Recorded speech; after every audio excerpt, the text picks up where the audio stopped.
Bonjour et bienvenue sur la chaîne de Nanto le Gobelin Loup. Aujourd'hui, on se retrouve donc avec notre fascicule 67 et notre vidéo de peinture sans figue, avec évidemment nos Vincitors. Nos Vincitors, eh bien, on nous conseille pour bien démarrer de faire 3 fines couches de Retributor Armor, parce que comme toujours avec Stormbringer, eh bien les Stormcast, donc les éternels de l'orage, pardon, sont bien armés d'une armure donc bien dorée au Rétributeur. Évidemment, derrière, on va prendre les habitudes classiques, c'est-à-dire, vous savez, sous les bras en noir, on va reprendre les lanières en Catach Flèche. Là, on nous propose de peindre un black. C'est assez rare, donc on va en profiter. Donc Catach Flèche, là aussi, en couleur de base sur la peau d'un de nos Vincitors. Puis on va reprendre en Corax White l'intérieur de la cape. En Cantor Blue sur l'extérieur de la cape. On va reprendre aussi les épaulières, le drapeau, hein, comment ça s'appelle, la hampe tout simplement, le Racerbone pour la partie parchemin, on va dire, de ce porticone, mais aussi pour les visages caucasiens, comme c'est bien dit. Ensuite on nous fait passer sur les classiques Lead Belcher, Baraknar Burgundy pour les manches, et puis là on part sur de la Baden Black pour faire des barbes bien brunes, bien foncées. Mais, pour une fois, on nous propose, si l'on souhaite, c'est écrit ici, vous pouvez peindre les figurines comme vous le voulez. Voilà, merci, enfin, depuis le temps que je vous le dis, eh bien oui, vous avez capacité et possibilité de faire ce que vous voulez. Là, en l'occurrence, on nous propose pas grand-chose. Mais c'est un début. En fait, ce que l'on nous dit, c'est qu'on peut tout à fait remplacer des personnes bruns par des personnes blondes. Voilà.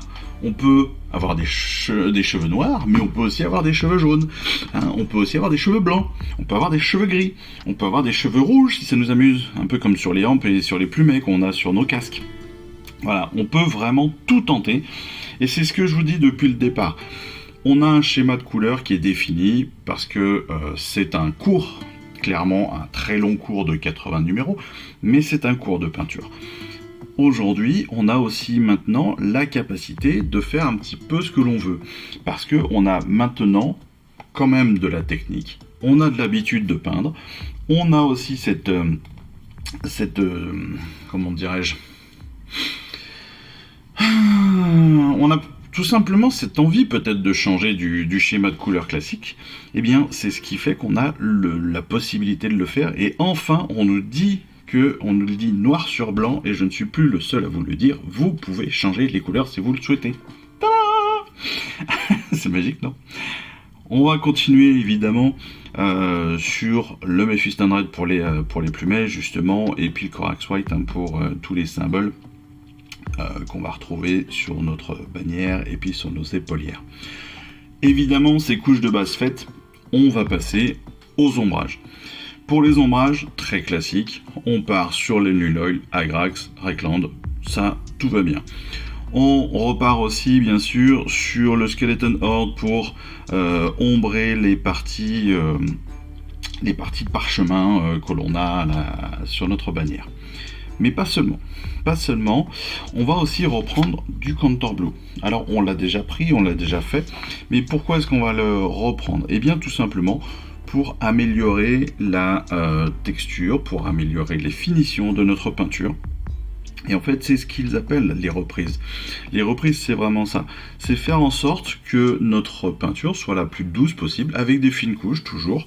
Et le but du jeu, c'est de faire en sorte aussi d'amener aussi de la profondeur. Même avec une même couleur, on va pouvoir amener de la profondeur, amener la texture, amener des choses légèrement différentes sur nos figurines.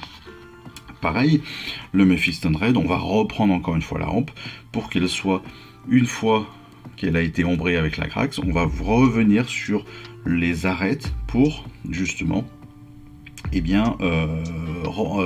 mettre en avant justement ces différents plumets.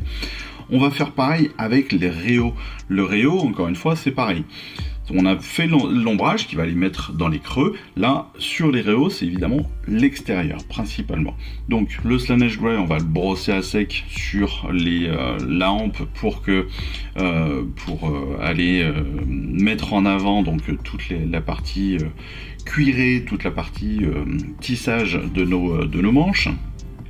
On va reprendre aussi avec le Stormhost Silver les différentes arêtes de nos armures, de nos épées. Avec le Teclis Blue, là c'est les arêtes de nos capes et puis de notre bannière qu'on va pouvoir reprendre. Et vous voyez que techniquement ça change vraiment tout. Je sais pas si on voit très très bien avec mon éclairage, mais vous le verrez vous de toute façon sur le numéro. Encore une fois, quand vous reprenez là juste l'arête de votre cape, vous allez voir qu'évidemment, vous allez faire ressortir énormément de choses. Et c'est ça qui est intéressant. Pareil sur la bannière. Regardez-moi ça. Avec 2 traits, déjà, vous changez la totalité de votre bannière. Et c'est complètement fou. C'est complètement fou. D'ailleurs, je remarque qu'ils peignent en blanc qu'un seul côté.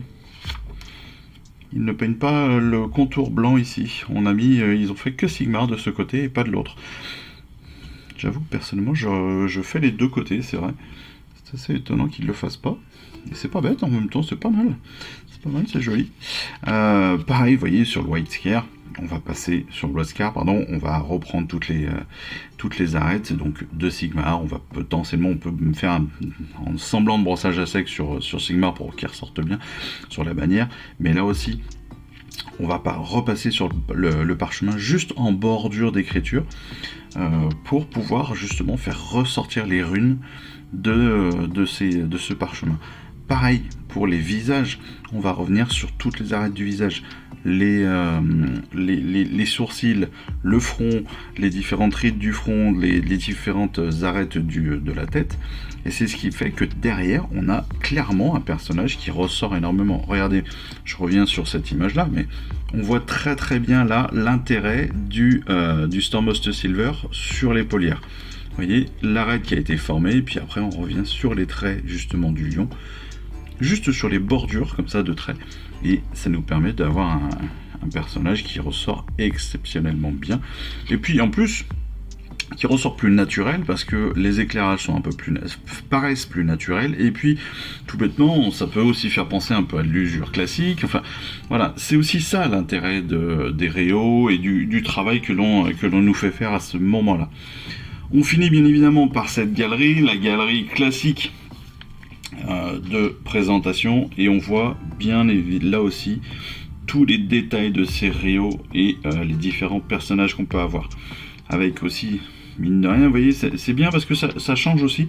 Les personnages casqués en Stormcast, très classe, très très beau, mais mine de rien, quand ils sont tête nue, on est quand même sur des très très très très beaux personnages. Donc ça peut aussi avoir cet intérêt-là, et je rappelle que comme on avait pas mal de têtes à choisir, et ben ça pouvait être une vraie occasion de s'amuser aussi avec ça. Voilà. Bah écoutez, j'espère que cette petite vidéo de peinture sans figue vous aura plu. En tout cas, moi je l'ai trouvée assez intéressante en termes de contenu. D'autant plus pour une fois on nous précise bien qu'on a le droit de changer des choses, donc ça c'est plutôt bien. Donc j'espère qu'encore une fois ça vous a plu. Je vous remercie à tous bien sûr de me suivre et puis de continuer cette aventure avec moi. On en est au numéro 67, il en reste plus que 13. Et donc on est vraiment sur la fin. Préparez-vous, c'est bientôt la fin. Donc voilà, écoutez, en attendant la prochaine vidéo de règles, moi je vous souhaite à tous une excellente fin de journée, de fin de semaine, et puis surtout je vous dis à très vite. Allez, je vous embrasse. Ciao, bye bye. Je vous remercie d'avoir suivi cette vidéo. Si ça vous a plu, eh bien abonnez-vous, lâchez un petit like et un commentaire, et suivez-moi sur Instagram où je poste régulièrement des photos de mes dernières réalisations et dernières peintures. Et puis comme il est maintenant de tradition sur la chaîne, je vous souhaite une excellente fin de journée, et surtout, lisez bien, collectionnez bien, assemblez bien, peignez bien et jouez bien. Allez, je vous embrasse et puis je vous dis à très vite. Allez, ciao, bye bye.